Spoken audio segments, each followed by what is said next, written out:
케인 파슨슨 감독님이 이번에 20살인데 네. 이 영화를 만들었어요. 이 영화는 그 공간이 주는 감각이 뭐 거의 영화의 절반 이상이 아닌가? 이런 생각이 들고 세트장에서 그대로 만들었다는 거 아니에요? 촬영하면서 막 사람들이 길을 잃었다는 거 아니에요? 공간이 그 인물 자체를 영화적인 표현에 따르면 기억한다고 그러죠. 심리적인 어떤 그런 진실 때문에 들어가서 왜곡하게 만든 그런 공간이긴 하지만 이게 물리적으로도 실제하는 공간이란 말이에요. 그래서 재밌는 거잖아요. 마음을 시각화하는 방식에 있어서 굉장히 또 흥미로운 어떤 연출력을 보여줬다 이렇게 말할 수가 있어요.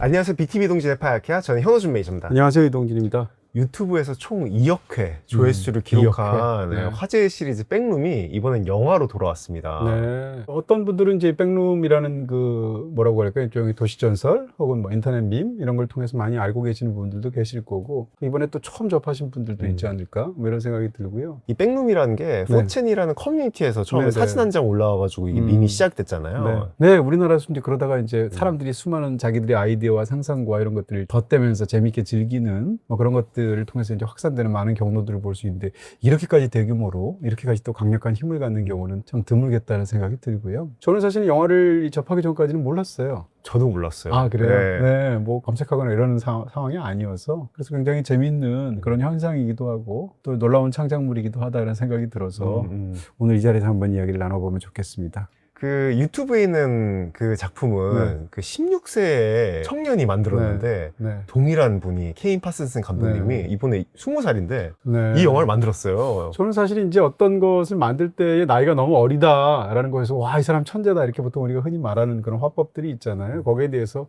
약간 좀 이렇게 좀 경계하는 그런 타입이긴 한데 네, 이 경우는 이제 우리가 뭐 천재다 아니다 이렇게 말하는 건 별로 의미가 없는 것 같고요. 놀라운 재능인 건 한 것 같아요. 일단 16살이면 정말 왜 한 고등학교? 그렇죠. 한 1학년? 이쯤 되고 저는 그때 진짜 제가 흔히 하는 말로 흙 먹고 있었거든요. 땅 따먹기 하고 이런 나이인데 그 나이에 어떤 어떻게 보면 이렇게까지 화제가 되는 그런 시리즈들을 만들어서 17살 바로 그 다음에 화제를 일으킨 다음에는 영화사와 접촉이 됐어요. 영화 감독 타이틀을 얻게 됐고 A24 역사상 최연소 감독이라고 하더라고요. 네. 개봉하는 올해 기준으로도 20살이라고 하니까 20살에 이렇게 어떻게 보면 국제적인 그런 어떤 관심을 집중시키는 감독이 되었다는 사실 자체가 놀랍다는 생각이 들죠. 원작 시리즈 그 유튜브 시리즈 느꼈지만 그 공간 얘기를 안 할 수가 없을 것 같아요. 네, 이 영화는 그 공간이 주는 감각이 뭐 거의 영화의 절반 이상이 아닌가? 이런 생각이 들 거고 예고편만 봐도 그 느낌 확 오시지 않을까 하는 생각이 듭니다. 사실은 이제 우리가 그런 경험할 때가 많이 있잖아요. 예를 들어서 저 같은 경우에 어렸을 때 생각하면 초등학교 때 일요일 한 오후에 평상시에는 이제 초등학교 다닐 때 낮잠 자기 어렵잖아요. 옛날에는 낮잠 재워주는 시간이 따로 있지도 않았고 오후니까 일요일이니까 혼자서 늘어지게 낮잠을 잤다가 한 4시 반쯤 일어나요. 그럼 가족이 하나도 없어. 집이 텅 비어 있어. 근데 햇살은 들어와요. 늦은 오후니까 이렇게 약간 이렇게 사위어 있겠죠. 그런 상황에서 일어났을 때 묘한 이질감이나 이상한 스멀스멀하는 어떤 공포감이나 외로움 같은 게 있어요. 그게 저는 굉장히 강한 인상으로 남아있거든요. 경우에 따라서는 이제 저처럼 이제 뭐 강의를 하거나 극장에 가거나 하면 극장에서 사람들이 다 퇴장해서 아무도 없는 극장이나 제가 뭔가 강의를 하거나 공연을 한 다음에 끝났을 때 관객들이 다 빠지고 나서 텅 빈 극장을 볼 때 느끼는 또 굉장한 이상한 느낌 같은 게 있거든요. 이게 또 경우에 따라서는 불안할 수도 있고 약간 공포감을 자극할 수도 있을 텐데 그러니까 우리가 굉장히 익숙하게 잘 아는 공간이지만 거기서 뭔가 좀 배열이 다르다거나 있어야 할 게 없다거나 텅 비어 있다거나 불안감을 느끼게 만드는 그런 공간 이런 걸 보통 리미널 스페이스라고 하잖아요. 그런 리미널 스페이스를 시각적으로 정말 끝까지 추구해서 만들어낸 작품이라고 할 수 있겠죠. 그런 면에서도 놀랍고요. 더구나 이런 많은 것들은 사실 이제 컴퓨터 그래픽 이미지로 만들 수가 쉬울 텐데 이 영화에서 상당 부분은 사실은 세트장에서 그대로 만들었다는 거 아니에요. 촬영하면서 막 사람들이 길을 잃었다는 거 아니에요. 이럴 정도로 이 공간이 주는 압도적인 느낌 무엇보다도 이 노란색 노란색 벽의 느낌 천장에는 항상 형광등이 있게 소리를 지지직거리면서 내거나 뭐 껌뻑거리거나 한다거나 바닥에는 그냥 칙칙한 카펫이 깔려 있다거나 비슷한 공간이 끝도 없이 이어지면서 펼쳐지는 미로 같은 공간이 주는 압도적인 공간감 이게 이 영화에서 시각적인 가장 중요한 원재료라고 할 수 있겠죠. 실제 그 만든 세트장이 800평 이상이라고 하더라고요. 800평? 근데 더 놀라운 건 전 사실은 그 네. 원작 시리즈에서 그게 컴퓨터 그래픽으로 만들었는데 네. 좀 그게 더 신기했어요. 네. 아. 실제 찍은 것 같은데 이게 그래픽이라고 네. 하니까. 그 형태 자체가 예를 들면 이제 장르의 형식을 이전의 그 시리즈들도 모두 22개의 동영상이더라고요. 22개의 이제 짧은 영화라고 할 수 있을 텐데 그 케인 파슨스가 만든 것들을 봐도 이제 그것이 이제 상당 부분은 파운드 푸티지 형식이잖아요. 근데 파운드 푸티지가 굉장히 좋은 게 저예산으로 이게 화질 나쁘게 만들어도 되거든요. 그런 의미에서 이제 그 디지털로 만들어낸 이미지가 상대적으로 조금 조악해도 충분히 이제 먹어줄 수가 있고요. 더군다나 영화의 설정 자체가 1990년 설정이잖아요. 당시 어떤 그런 시각적인 설정이나 이런 부분에서도 보다 더 정밀하게 표현하지 않아도 되는 부분이 있어서 그런 것하고 관련이 있지 않을까 싶죠. 공간에 관해 생각하면 이 영화에서 이제 놀랍게 느껴지는 많은 것들 중에 하나는 우리가 공포 영화 하면 기본적으로 빛이 적어서 항상 문제인 상황이에요. 뭐 어둡거나 무섭거나 그림자가 짙게 드리워져 있거나. 근데 이 영화는 극중의 설정은 밤이라 할지라도 그 공간은 환해요. 거의 대부분. 항상 형광등 불빛으로 되어 있는 어떤 실내 공간, 백룸이라는 게 중요시되어 있으니까. 거기다가 저한테는 시각적으로 굉장히 강렬하게 보였던 것은 거의 모든 것이 사각이에요.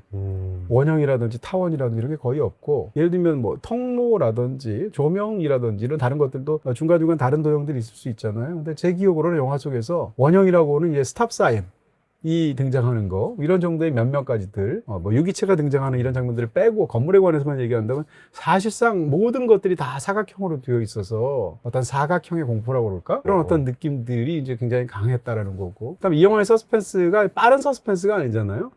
굉장히 느린 서스펜스. 저게 뭐가 있을까라는 미제 공간으로 걸어갈 때 그 두려움 같은 그런 감정이 지배하는 공간이라는 것도 굉장히 중요하겠죠. 그리고 무엇보다도 텅 빈 공간이라는 거, 사람이 없고 그 속에서 내 혼자만 있는 건데, 이게 사실은 심리적인 부분하고도 관련이 있잖아요. 영화 속에서 사실은 뭐 좀 이상하게 나타나기도 하지만 대부분의 경우에는 불안감을 느낄 필요가 없는 공간이잖아요. 그럼에도 불구하고 뭔가 어색하고 이상하고 불안하고 경우에 따라서는 공포감을 느끼는 공간의 느낌을 영화가 미술적으로 혹은 연출적으로 굉장히 잘 살렸다, 이렇게 말할 수 있습니다. 저는 그냥 막연하게 아마 그냥 그 공간에서 그냥 기분 나빠하고 있었는데 네. 제가 왜 기분 나빴는지를 이 구체적인 이유를 알게 됐네요. 이걸 무슨 그냥 이런 생각도 들었어요. 우리가 이제 예를 들면 미술에서 이제 르네 마그리트 그림을 보면 굉장히 이상한 걸 느끼게 되잖아요. 그 공간에서 어떤 사물이 있는데 그 사무실이 지나치게 크거나 지나치게 작다거나 중력을 무시한다거나 서로 그 장소에서 같이 있지 않을 것 같은 두 물체나 뭐 이런 것들이 같이 공존한다거나 이랬을 때 마그리트의 그림은 굉장히 이상한 감각을 느끼는데, 그런 걸 이제 보통 미술 기법으로 대페이지망이라고 한단 말이에요. 그런 약간 느낌들이 사실상 영화에 적용된 것처럼 보이기도 하고, 또 한 가지는 어떻게 보면 영화가 굉장히 새로운 영화이잖아요. 이런 어떤 새로운 컨셉의 영화가 갑자기 나오면 이 영화가 어떤 영화다라는 것을 설득해야 돼요. 더군다나 이 영화는 공간에 관한 영화잖아요. 근데 과거에 두 영화는 물론 완전히 다른 스타일의 영화지만 공간에 관한 새로운 컨셉을 설득하면서 굉장히 성공한 작품이 있어요. 그게 바로 큐브? 매트릭스. 매트릭스. 큐브도 네. 당연히 그렇죠. 큐브도 그렇지만 이제 매트릭스 같은 영화 그렇고, 매트릭스가 처음 나올 때 예고편을 계속 어떻게 했냐면 What is Matrix라고 해서 계속 퀘스천 마크 넣고 뭐 이런 식으로 해서 공간감을 자극시키는 그런 마케팅도 하고 예고편을 만들었단 말이에요. 이 영화도 어떤 경우에는 그런 비슷한 느낌이 있어서 이 새로운 공간에 관한 컨셉트를 관객에게 설득시키는 방식에 있어서도 영화가 굉장히 집요한 측면이 있다, 이렇게 말할 수 있죠. 그 홍보할 때 What is 백룸 해야겠네요. 그럴 수 있어요. 네. 아닐까? 이지가 아니고. 영어 엄청 잘하시는 분이 그렇게 하니까. 네. 네. 아까 스탑사인 얘기도 하셨는데 네네. 그 스탑사인이 뒤집어져 있잖아요. 그러니까. 어떻게 네. 보면은 문자 체계도 제일 익숙할 텐데 그게 뒤집어진 거 보이니까 거기서도 기분이 좀 묘하더라고요. 네, 그러니까 어떻게 보면 이 가구점의 매장의 지하를 통해서 들어가는 백룸의 새로운 곳인데, 이 공간의 특성은 사실 이제 먼저 오늘 이야기할 것은 오늘 스포일러가 있을 수밖에 없다. 왜냐하면 스포일러를 빼고 제가 얘기하는 순간 이러려면 뭐하러 만들었어? 이거 너무 궁금한 게 많아서 글쎄. 스포일러를 다 해야 돼요. 저 네. 결말도 오늘 여쭤볼 거여서. 네네네. 다 어쨌건 제가 아는 범위 내에서 혹은 제가 느끼는 범위 내에서, 이 영화는 정답 같은 게 있는 영화가 아니라서요. 그럼에도 불구하고 이제 스포일러를 다 이야기할 수밖에 없겠다라는 것들을 먼저 말씀드리고요. 기본적으로 극 중에 등장하는 이 백룸이라는 공간을, 그 세계를 어떻게 만들 것인가가 영화에서 핵심이잖아요. 근데 이 영화에서는 거기다가 심리적 진실이라는 어떤 그 코드를 집어넣었단 말이에요. 근데 이 코드는 원작에도 있기는 하지만 원작에는 상대적으로 약했던 부분이고, 원작이라는 것은 기본적으로 보면 거기 이제 에이싱크라는 회사 자체가 거기에 소속된 요원들이 공간을 탐사하면서 겪는 일들을 이제 호러로 만든 것이 기본적으로 그 세팅 세팅이라고 보이는데 이것을 장편 영화로 만들면서 또 새롭게 각본을 쓰면서 장편에 어울리는 이야기를 만들어내잖아요. 그래서 클락이라는 사람, 그다음 메리라는 사람, 이 두 사람의 이야기를 영화 속에 집어넣고 기본적으로 에이싱크라는 그 회사가 했었던 것 같은 원작의 세팅과 타임라인을 그대로 가져온 거예요. 원작을 보면 기본적으로 90년 2월에서 5월까지의 이야기들이 집중적으로 만들어져 있어요. 근데 이 영화는 90년 6월 19일과 6월 29일에 벌어진 일이에요. 19일이 프롤로그고 29일 날 클락이 처음 거기 들어갔거든요. 그럼 한번 생각해보면 원작 팬의 입장에서 본다면 원작에서 동료가 동료를 사살하는 굉장히 끔찍한 사건이 있었던 공포스러운 그 사건으로부터 한 3주 정도 뒤의 일이에요. 이런 것들이 중요하고요. 그 다음에 회사에 소속되어 있는 나렌 워런이라는 사람이 겪는 굉장히 공포스러운 사건을 이제 독립적으로 보여주는 게 프롤로그인데 이 프롤로그는 그냥 그걸 뚝 떼어내서 업로드를 하면 그냥 인터넷 영화 시리즈 그 중에 하나가 되어버리는 거예요. 그러니까 팬들 입장에서 본다면 이걸 딱 보는 순간 아 우리가 알고 있는 바로 그 얘기 내가 보고 싶은 그 얘기가 이제 시작이구나 하는 느낌을 줄 거고요. 모르는 사람 입장에서는 이게 무슨 영화야? 라고 했을 때 아 시작을 이렇게 하는구나 이런 느낌을 주는구나 라는 것을 도입으로서 역할을 하겠죠. 그런 프롤로그로 시작하는 겁니다. 그러고 나서 이제 본격적으로 클락의 이야기가 들어가면서 영화가 시작되고 있다 이렇게 말할 수 있겠죠. 제가 뭘 광고하면 될까요?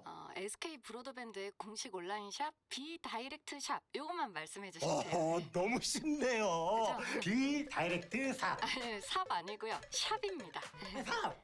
SHOP 삽. 샵이요. 샵. B 다이렉트 삽. 홍철님 샵 하고 있잖아. B 다이렉트 삽. 인터넷부터 IPTV 다이렉트니까 하루의 스케일이 다르다. B 다이렉트 샵. 두 명의 인물, 네. 뭐 메리랑 클락 얘기해 주셨는데 네. 클락부터 얘기를 한번 해볼까요? 네, 클락이 이제 영화에서 이제 핵심적인 인물이라고 할 수 있겠죠. 클락이라는 사람은 극 중에서 이제 가구점을 운영하고 있는데 장사가 잘 안 돼요. 지금 아내와 이혼한 상황인 것 같고 혼자 살고 있고 그냥 거기서 먹고 자고 하는 것 같아요. 매장에서. 이런 것으로 이제 영화에서 묘사가 되어 있는데요. 이 클락이라는 사람의 이 가구 판매점, 이 가구 매장의 이름이 뭐냐라는 거예요. 이름이 뭐냐면 캡틴 클락의 오스만 제국이라는 이름을 갖고 있어요. 근데 이 사람이 가게가 너무 안 되니까 캣이라는 직원과 직원의 남자친구인 밥이라는 사람한테 자기를 촬영하게 해서 그걸 어떤 식으로든 광고를 하려고 하죠. 광고를 하기 위해서 자기가 직접 모델로 나오게 되는데 극 중에 나오는 또 다른 텔레비전 장면을 보면 라이벌 같기도 하고 벤치마킹 해야 될 대상 같은 장사가 잘 되는 가구점이 있어요. 그 가구점의 이름은 빅 웨인 퍼니처예요. 그러니까 빅 웨인 퍼니처를 본따서 자기도 TV 광고를 찍으려고 했었던 거죠. 이 두 가지랑 비교하면 굉장히 묘한 느낌이 있는 거예요. 빅 웨인 퍼니처는 광고를 어떻게 하고 있느냐? 서부 시대로 가정을 하고 있고 손님들한테 카우보이들이라고 불러요. 자, 카우보이 여러분들 저희 가구점에 오시게 되면 금광에 와서 금덩어리를 캐내는 것처럼 굉장히 훌륭한 가구를 싼 가격에 가져갈 수 있다. 이렇게 광고를 한단 말이에요. 거기에 맞서서 이 클락 사장은 그 가구점을 오스만 제국에 비유해요. 그러면서 해적 여러분 혹은 경우에 따라서는 술탄 여러분, 여러분들이 이곳에 오셔서 왕자에 앉으시고 이 항해를 즐기시고 오스만 제국을 제대로 누리세요라고 이야기를 한단 말이에요. 그게 이제 가구를 사는 행위가 그렇다는 얘기죠. 이 두 가지는 굉장히 큰 차이가 있어요. 제가 볼 때. 빅웨인 퍼니처의 방식은 뭐냐면 이게 미국 영화이고 미국 사람이잖아요. 그런 상황에서 미국 사람한테 너무나 익숙한 서부시대 이야기고 시간만 거슬러 올라가면 그 공간에서 있었던 이야기란 말이에요. 그런데 똑같이 가구를 사라고 자기가 광고를 함에도 불구하고 미국인들에게 굉장히 익숙하지 않고 거리로나 시간으로도 완전히 떨어져 있는 오스만 제국이라고 자기가 통칭하고 있고 스스로를 해적에 비유하고 있단 말이에요. 그런 측면에서는 굉장히 이상한 방식으로 사람들의 판타지를 자극하면서 가구를 팔려고 하는 건데 왜 빅웨인처럼 하지 않고 이 클락 사장은 캡틴이라는 어떤 자기의 캐릭터를 통해서 그렇게 팔려고 하냐는 거죠. 그것은 이 남자가 자기의 삶이 완전히 망가졌다고 생각하는 거예요. 회복 불능하다고 생각하는 것이고요. 그래서 간단히 시간만 거슬러 올라가서 있는 어떤 황금을 캐는 그런 시대로 돌아가서는 해결될 일이 아니에요. 본인 스스로 거기다가 사실상 이입하는 것이기 때문에. 그래서 멀리 있고 경험하지도 않는 그런 오스만 제국이라고 생각하게 되는 거고요. 말하자면 극 중에 등장하는 자기의 또 다른 부캐라고 할 수 있는 캡틴 클락의 오스만 제국은 바로 그 백룸을 일컫는 말이 되죠. 더군다나 이걸 생각하게 되면 이 사람이 직업이 원래 뭘 꿈꾼 사람이었는지가 건축가. 중요해요. 건축가잖아요. 건축가가 되고 싶었던 사람인데 이 사람 건축가가 못 됐어요. 그러고 나서 지금 가구 판매하는 사장이 되었단 말이에요. 이 영화의 전체 이야기를 클락을 중심으로 본다면 어떤 이야기가 되냐면 건축가의 꿈을 가졌던 사람이 그 꿈에 실패하고 가구가 되어서 공간에 처박히는 이야기라고 볼 수 있어요. 건축가랑 이 가구 판매하는 그 사장의 역할을 한번 생각해 보면 건축가는 어찌됐건 우리 이상적인 생각 속에서는 공간을 만들어내고 창조하는 사람이에요. 근데 가구 판매라는 것은 그 공간에 뭐 처박힌다는 말은 좀 그렇지만 영화에서는 그런 비유를 쓰이고 있으니까. 뭐 박제되는 느낌. 네, 그 공간에 그냥 덩그마니 놓여서 그냥 시간을 계속 견뎌야 되는 그런 것들이란 말이에요. 그런 상황에서 이 사람의 꿈은 건축가이지만 공간을 지배하고 공간을 창조하고 공간을 만들어내는 이 사람이 현실은 그 공간 속에서 퇴적되어서 처박혀서 그대로 계속 쌓여서 사실상 정물이 되어가는 가무가 되어가는 그런 비극을 겪는 사람이란 말이에요. 끝까지 다 보면. 이런 측면에서 이 두 가지가 대비되고 가구 매장이 영화에서 그런 설정으로 등장하는지 우리가 짐작할 수 있는 측면이 있죠. 저는 그냥 단순히 참 마케팅 포인트 못 잡네. 아. 옆에는 서부극을 하면서 아. 딱 공감 가게 하는데 아. 왜 저렇게 동떨어지게 그럴 수도 잡았지? 있어요. 이 네, 생각을 그러니까 장사가 안 했는데, 되기도 예. 하겠죠. 지금 확 이해가 되네요. 네, 예. 더군다나 백룸이라는 공간이 극 중에서는 어떤 사람이 들어가느냐, 누가 들어가느냐, 그가 무엇을 하느냐에 따라서 공간도 인물과 조응하도록 되어 있는 것처럼 보여요. 공간이 계속 들어갈 때마다 변화한다든지, 혹은 공간이 그 인물 자체를 영화적인 표현에 따르면 기억한다고 그러죠. 만들어낸다고 하는데 그것은 사실상 기억해낸다고 얘기하잖아요. 근데 공간이 인물을 기억하는데 공간이 인물을 기억하는 방식은 또 다른 주인공인 메리의 어떤 그런 강의하는 내용에 따르면 어려서부터 이제 갖고 이제 힘든 일이 생기고 어려운 일이 생기거나 상처가 있으면 그걸 피하기 위해서 자기만의 루틴을 만들어낸다는 거예요. 처음엔 이게 새로운 방식이었고 잘 들어가는 방식이었을 텐데 그다음부터 자기가 상처만 입을 것 같으면 그 루틴 속으로 도피하는 거죠. 그 새로운 길을 가지 않고 항상 갔던 길, 익숙한 길, 모든 걸 다 알 것 같은 길 속에 스스로 틀어박히게 되는데 거기서 빠져나와서 새로운 길을 가야 된다라는 게 정신과 의사인 또 다른 주인공 메리의 입장이란 말이에요. 그런 길을 가지 않고 사실상 자기의 꿈이 좌절된 상황에서 그 일을 계속 반복하면서 어떻게 보면 아무런 희망이나 즐거움이 없는 삶을 살아가고 있는 클락 입장에서 이 정신과 의사인 메리를 만나고 나서 나도 한번 그렇게 해봐야겠다고 생각하고 그것을 직접 실현해 보는 공간이 영화 속에서 백룸이에요. 그렇게 상황에서 이 남자가 들어갔을 경우에 백룸에서 마주치는 모든 풍경은 사실상 이 사람의 삶하고 관련이 되어 있죠. 예를 들면 거기에 이제 휘장 같은 게 휘날린다거나 무슨 플래카드 같은 게 이렇게 뒤집혀 있다거나 이런 것들은 사실상 자기 매장에 그대로 붙어 있는 노 크레딧 이런 것도 뭐 다 그대로 다 붙어 있잖아요. 그러기도 하고 들어가자마자 이 사람이 본 풍경이 뭐냐면 의자들이 이 바리케이드처럼 이렇게 쌓여 있는 풍경이에요. 그러니까 가구점이 변형돼서 이 사람은 가구점 매장을 하기 때문에 그걸 처음 본 거거든요. 그 다음에 들어가서 또 예를 들면 무슨 왕좌 같은 데를 보게 되는데 자기가 광고에서 왕좌에 한번 앉아보라는 광고를 계속 했었단 말이에요. 거기다가 거기서 만나게 되는 결정적인 괴물 같은 어떤 선장이 거인이 나타나게 되는데 후반부에 심지어는 메리하고 사이에서 목숨을 건 싸움까지 벌이게 되죠. 근데 그 남자는 나무로 만들어져 있어요. 그리고 중간에 싸우는 과정에서 다리가 부러져요. 다리가 부러진다는데 나무로 만들어져 있기 때문에 그 영화가 나무 단면을 보여주는데 나무 다리 부러진다는 얘기는 목발이 부러지는 거 아니에요. 이 주인공인 클락이 광고에서 목발을 짚고 나와요. 그러니까 이 사람이 목발을 짚고 나온다는 설정이 극중에 등장하는 이 선장이라는 어떻게 보면 이제 이쪽 용어로 이제 엔티티라고 말하지만 괴물이라고 말할 수 있을 것 같은 거기에 투영이 되어 있는 거죠. 이런 측면에서 보면 더군다나 처음 들어갔다가 나오는 순간에 내가 거기에 갔었다라는 것을 증거를 삼기 위해서 뭔가를 갖고 와야 되잖아요. 뭘 갖고 오냐면 의자를 갖고 온단 말이에요. 의자를 갖고 나와서 내가 거기 갔다 왔다는 걸 증명하고 싶어 하는데 그러니까 이 남자는 자기 자신의 존재를 증명하는 걸 가구로 증명하는 사람이란 말이에요. 이 모든 것을 본다면 백룸에서 이 사람이 겪거나 보는 그런 풍경들은 사실상 이 사람의 어떤 꿈과 현실 사이의 괴리를 그대로 보여준다 이렇게 말할 수 있죠. 아, 그래서 그 클락이 아니라 나중에 뭐 스포긴 하지만 네. 메리가 들어갔을 때는 다른 풍경. 다 치워져 있더라고요. 그렇죠. 의자나 그런 것들이 이렇게 관련이 있는 것들이 네. 나오니까 그랬던 거군요. 더군다나 메리는 거리나 집에 대한 트라우마가 있는 사람이니까 영화의 마지막 중요한 순간에 추격전을 보시게 되면 갑자기 이런 바깥으로 나가게 되는데 무슨 이상한 거리 같은 풍경들이 또 나오게 되잖아요. 그것은 메리가 들어갔기 때문에 그런 것을 보는 거거든요. 이런 측면에서도 이 백룸의 성격이 각각의 마음속의 사람들의 어떤 심리적인 진실이나 고민이나 문제들하고 사실은 엮여 있는 거다.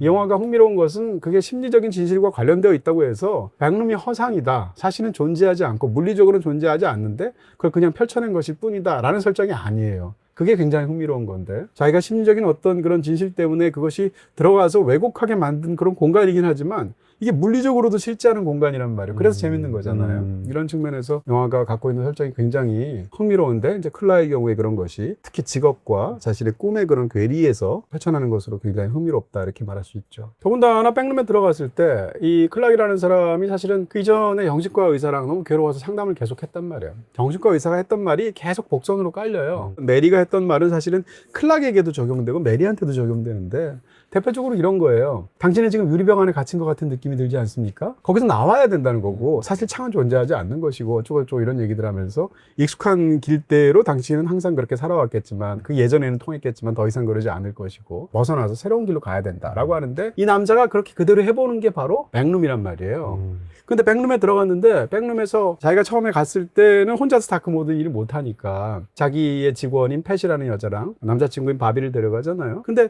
팻하고 자기만 남아서 백룸에서 위기를 겪을 때 보면 캣은 이 남자를 봐요. 근데 이 남자는 캣을 못 봐요. 그러면서 거기서 뭐라고 그러냐면 유리벽 같은 데로 넘겨 보인다는 표현을 캣이 쓰고 있고 이 남자는 유리벽을 콘크리트로 보고 있는 거예요. 그래서 한쪽으로만 시선이 통과되어 있는데 그런 상황에서 캣이 이 자기의 사장님인 클락 뒤로 오는 무슨 괴물 같은 걸 보니까 뒤를 쳐다보라고 급하게 이야기를 하게 되죠. 그러니까 이 아까 말씀드렸던 그 메리가 했었던 강의 때 했던 혹은 그런 상담 때 했었던 유리벽에 갇힌 기분을 사실상 백룸에서 겪는 거죠. 그러니까 그렇게 본다면 이 남자는 처음에 백룸에 들어갔을 때 마침내 자기가 처음으로 건축가를 제대로 꿈을 이룬 거예요. 그 공간을 지배하고 싶고 자기만의 오스만 제국을 만들고 싶은 거예요. 그럼에도 불구하고 이 공간에서 이 남자가 반복해서 계속 여러 번 들어가는 거잖아요. 그러면서 이 남자가 결국 겪는 일은 그 공간조차도 그 남자는 결과적으로 유리벽처럼 만들게 되는 것이고 결국 그 공간 속에서 마지막에 처박히는 곳은 그 광대한 오스만 제국이 아니고 아내를 떠나보냈던 그래서 마음속으로 끊임없이 불만을 토로하고 마음 아파하고 힘들어했던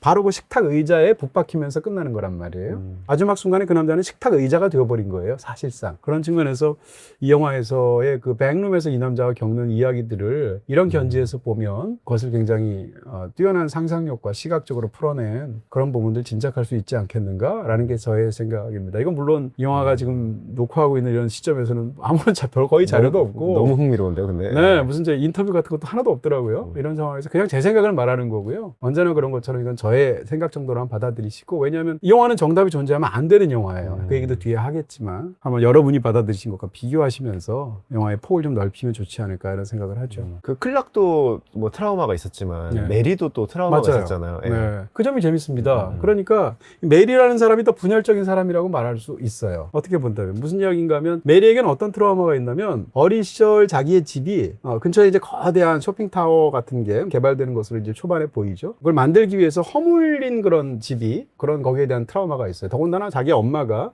짤막한 장면이고 암시적인 장면이지만 그 집에 대해서 과도하게 집착했었던 것으로 보이고 엄마 입장에서는 그러니까 그 부지를 집을 허물게 되고 새로 거기에 어떤 쇼핑센터 같은 걸 지으려면 당연히 건설업자들이 달려들고 공사를 해야 될 텐데 그렇게 외부에서 집을 허물려고 오는 그런 건설업자들이나 시공하는 사람들이나 이런 사람들을 괴물로 인식하죠. 그래서 영화에서 전부 다 창들을 테이프 같은 걸로 바르게 되고 바리케이드를 치고 절대 못 나가게 하는 그런 일이 벌어져서 결과적으로 나중에 정신과에 입원까지 하게 되잖아요. 마찬가지로 메리도 거기에 대한 그런 트라우마가 있고 영화에서 메리가 등장하는 첫 장면은 어린 시절에 메리가 공사를 하기 위해서 콘크리트를 바르는데 거기다 손도장을 찍지 않습니까? 손도장을 찍어서 그걸 돌 조각을 사실상 자기한테 품에 있는데 영화에서 보면 마지막 순간에 그 선장하고 싸울 때 그 돌 조각을 꺼내서 싸우죠. 자신의 트라우마랑 싸우는 거예요. 그걸 시각화하는 건데요. 어찌됐건 이 어린 시절부터 메리는 사실은 자기가 살던 집에서 사실상 쫓겨난 셈이잖아요. 물론 뭐 경제적인 측면은 아니겠습니다만 그런 측면에서 집에서 자기가 버려진 사람이다라는 것에 대한 굉장히 강한 트라우마가 있는데 이거는 클락도 똑같이 해요. 클락도 아내랑 싸워서 바바라 곁을 떠나게 된 그날 스스로를 집에서 쫓겨났다라고 표현을 하거든요. 그러니까 어떻게 본다면 두 사람 다 집에서 쫓겨난 사람이에요. 그런 면에서도 같고 이 트라우마 때문에 거기서 벗어나지 못하는 사람이고 외로운 사람이다라는 것도 똑같아요. 클락도 그렇고 클락은 사실은 자기의 직원인 이 캣과의 관계밖에 극중에서 묘사가 안 되고 메리는 아예 처음부터 끝까지 혼자 나와요.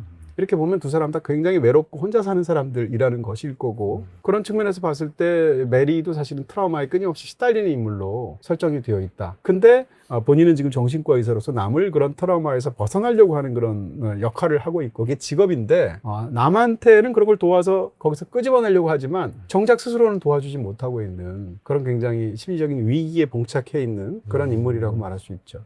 근데 그런 경우가 흔한 것 같아요. 네. 그 뭐 전문가인데 네. 여기서도 이제 심리치료 전문가인데 네. 남들은 치료해주면서 본인 네. 트라우마는 못 고친 경우잖아요. 네. 제 주위에도 보면은 이제 네. 그 커뮤니케이션 뭐 광고 업무 하시는 분들이 네.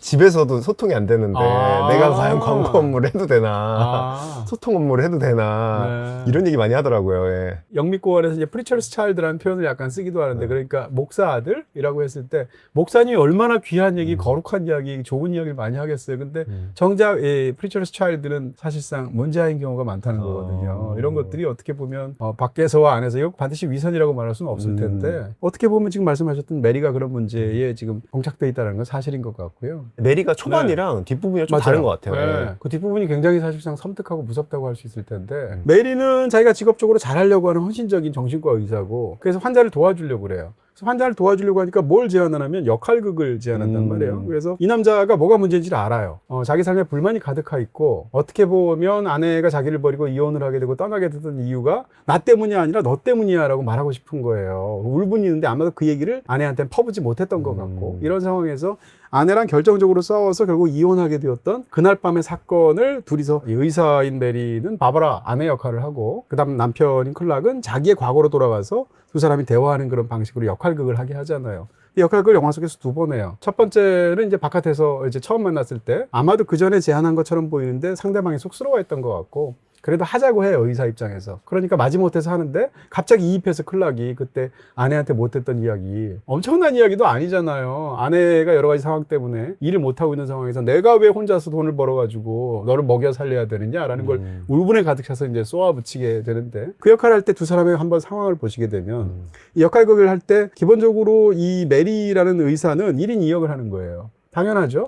저 사람을 치료하기 위해서 저 사람의 아내인 바바라 역할을 지금 해주는 거잖아요. 이 두 가지를 사용해서 오가게 되고 역할극이 끝나게 되면 다시 본인한테 돌아와서 이 대화를 마무리 짓죠. 반면에 이 클락이라는 사람은 역할극을 할 때 어떤 역할을 하게 되냐면 자기가 자기 자신을 연기하는 거예요. 다만 지금의 내가 아니라 과거의 나, 이혼했던 그 밤으로 돌아가서 그날 밤에 나를 연기한단 말이에요. 이렇게 본다면 클락은 기본적으로 시간의 벽을 넘어서 자기 자신을 만나야 돼요. 역할극에서. 메리는 사람과 사람 사이의 벽을 넘어서 타인의 스스로를 이입해야 돼요.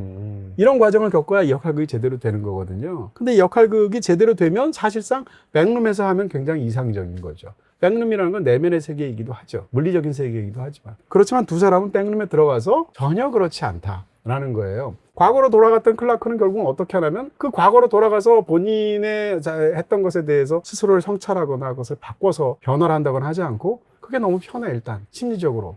그러니까 변화하지 않겠다고 고집하게 되고 백룸에 들어가서 새로운 세계를 만났음에도 불구하고 결국은 퇴적해서 똑같이 과거로 남아서 끝나게 된단 말이에요. 그럼 변하지 않겠다는 것을 체념 어린 안도처럼 받아들인단 말이에요. 반면에 이 메리라는 사람은 그렇게 환자한테 이입하고 도와주는 사람처럼 보이는데 역할극을 두 번째 하게 되잖아요. 심지어는 영화 속에서 이 백룸에 있는 바바라의 굉장히 끔찍한 머리와 머리 가죽을 이렇게 도려내서 머리에 씌우게 되고 상대방한테 이 바바라의 역할을 할 것을 이제 클락이 강제적으로 묶어놓은 상태에서 요구하는 클라이맥스가 있잖아요. 이 상황에서 본인이 그걸 거부해요. 나는 당신의 아내가 아니라고 얘기하고 그러다 결국은 거기에 대해서 욕설을 섞어서 정신 똑바로 차리라고 하면서 정말 퍼붓게 되고 그 자리를 박차고 결국은 나가게 되죠. 그러니까 두 번째 역할극에 이르러서 애초에 역할극은 자신이 제안했던 치료의 방식임에도 불구하고 두 번째는 이제 정반대로 환자가 그것을 원하는데 그것을 본인이 받아들이지 않고 심지어는 타인과 타인 사이의 벽을 넘어서는 것을 거부해서 결국은 파국으로 이끌어가는 결말이 이르게 되죠. 그러니까 백룸으로 들어가서 이 남자는 과거로 시간의 벽을 뛰어넘는 데서 어떻게 보면 시간의 벽은 뛰어넘었지만 자기 자신을 올곧이 제대로 만나서 변화할 수 있는 기회를 놓치게 된 거고요. 메리는 백룸에 들어가서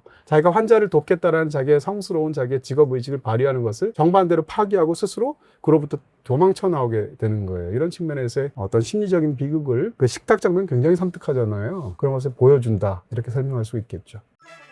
3년 약정보다 저렴한 1년 약정 인터넷 비다이렉트 샵에서는 모두 다 가능.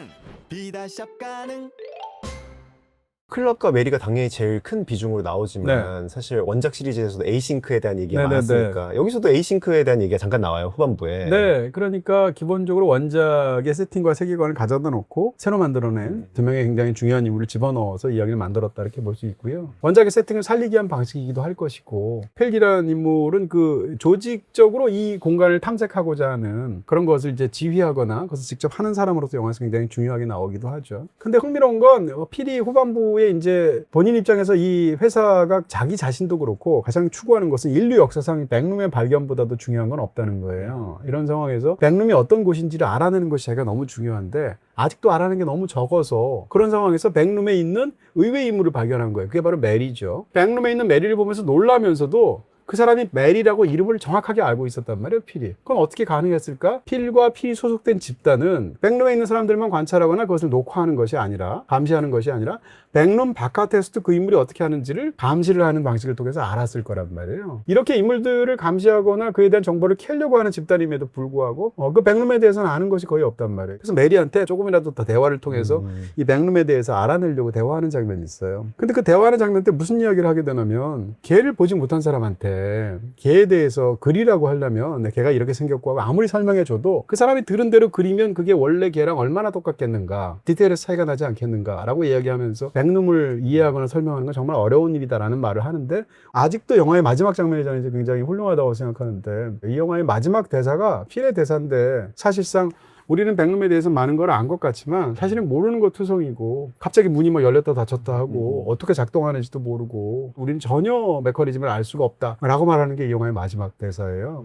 저는 이제 이 영화가 핵심적인 것이 미스터리잖아요. 너무 궁금하죠. 그래서 백룸이 뭐야? 라는 말들 모든 사람이 하고 싶을 텐데 백룸이 뭐야? 라고 이 영화가 제대로 다 사실은 그건 말이야. 예를 들어서 미국 정부가 뭐뭐 하기 위해서 만들어내는 비밀 공간이야. 혹은 외계인들이 만들어냈던 실험 공간이야. 혹은 우주끼리 뭐 충돌해서 자연적으로 발생한 또 다른 차원의 세계야. 심리적으로 만들어내는 상상의 공간이야. 뭐 이런 식으로. 보통 그렇게 다 설명해주죠. 보통 설명하죠. 그리고 이런 설명들이 지금 백룸에 관해서 이 영화 자체가 아니라 일반적인 어떤 수많은 이야기가 있으니까 아마 인터넷 찾아보면 저는 찾아보지는 않았지만 이런 설명들이 굉장히 많을 거예요. 근데 만약에 이 영화가 그것의 마지막에 필의 입을 빌어서나 어떤 것을 통해서 자신의 백룸은 이거야 라고 말하는 순간 이 영화의 훌륭함은 제가 볼 때 70%가 날아가요. 왜냐하면 보통 일반적으로는 미스터리를 어떻게 다루냐면 풀기 위해서 다룬단 말이에요. 미스터리를 집어넣고 사람들한테 궁금을 주고 마지막에 가면 미스터리는 사실 이거였어 라고 했을 때 보여주는 쾌감을 보통 장르 영화가 미스터리 극에서는 원한단 말이에요. 근데 이 영화는 그게 아니고 이 영화는 미스터리를 도구로 사용하거나 사람들한테 그것이 풀리는 순간에 쾌감을 주려고 하는 영화가 아니라 미스터리 자체를 다루는 영화인 거예요. 그런 면에서 굉장히 비범한 측면이 있고 그랬을 때 미스터리의 어떤 신비함이나 이런 것들을 다루고 있는 영화가 이 미스터리의 정체는 뭐야 라고 한 줌 밖에 안 되는 진실을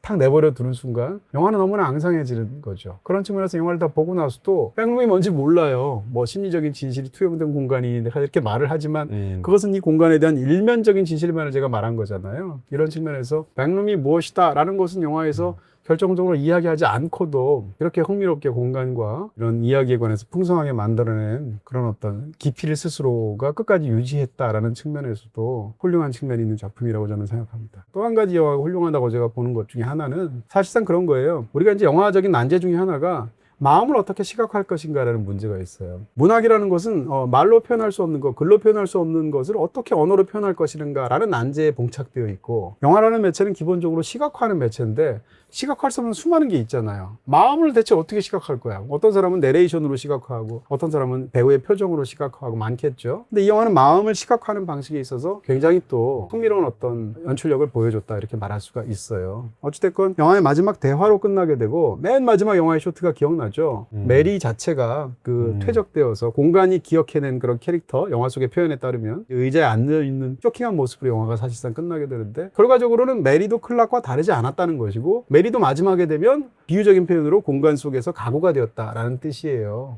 이렇게 본다면 마지막 대화 때 상대방은 메리로부터 공간에 대해서 조금이라도 정보를 캐려고 계속 묻지만 아무런 답을 얻지 못하고요. 메리는 상대와 대화를 함에 있어서 소통하겠다는 의지 자체를 보이질 않아요. 그런 측면에서 보면 알려고 했던 사람은 끝내 알지 못하는 실패로 돌아가면서 영화가 끝나고요. 맨 마지막 장면이 상대와 소통해서 상대를 고치겠다는 의사는 아예 상대랑 소통하고 싶어하지 않는 의지의 거절로서 영화가 끝난단 말이에요. 그리고 본인 스스로가 클락과 다를 바가 없는 그런 퇴락한 모습으로 기억되어서 시각화되어서 영화가 끝난단 말이에요. 이렇게 측면에서 본다면 영화는 사실상 이런 거대한 미스터리 앞에서 사실 인간이라는 게 얼마나 허무하고도 허망한 존재이고 얼마나 변화를 가져올 수 없는 존재이고 얼마나 미지의 것들을 알 수 없는 존재인가를 토로하면서 영화가 끝나게 되는 거죠. 그런 측면에서도 한편으로는 굉장히 슬픈 영화이기도 하다 이렇게 말할 수 있습니다. 저는 이 영화가 클락도 그렇고 메리도 그렇고 막 그런 트라우마들이 나오고 계속 대사에서도 계속 그 기억을 반추하고 이런 얘기들이 나오니까 마치 그 고통스러운 기억들과 트라우마를 뭔가 계속 생각하고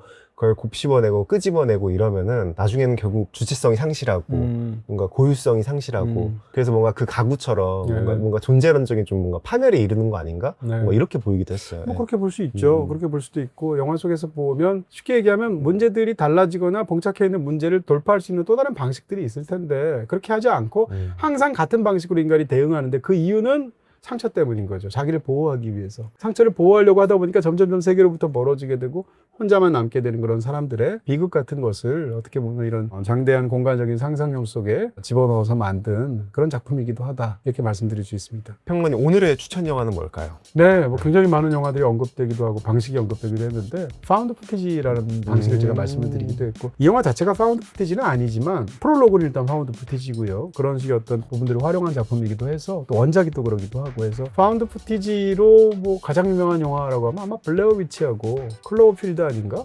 싶습니다. 두 가지는 완전히 다른 방식으로 어떻게 보면 파운드 푸티지를 흥미롭게 만들어낸 작품이라고 할 수 있을 텐데요. 두 편의 작품 여러분께 추천드리겠습니다. 클로버필드와 블레어 위치는 BTV 그리고 모바일 BTV에서 보실 수 있습니다. 저희가 또 원작 얘기도 많이 했으니까 네. 그 원작 재생 목록 링크를 저희가 고정 댓글에다가 놓을게요. 그래서 네. 그것도 보신 다음에 네. 영화를 보시면 또 재미가 배가 되지 않을까 싶습니다. 그 평론가님 해석도 아주 길게 해주셨는데 여러분만의 해석도 댓글로 남겨주시면 좋을 것 같습니다. 마치도록 하겠습니다. 고맙습니다.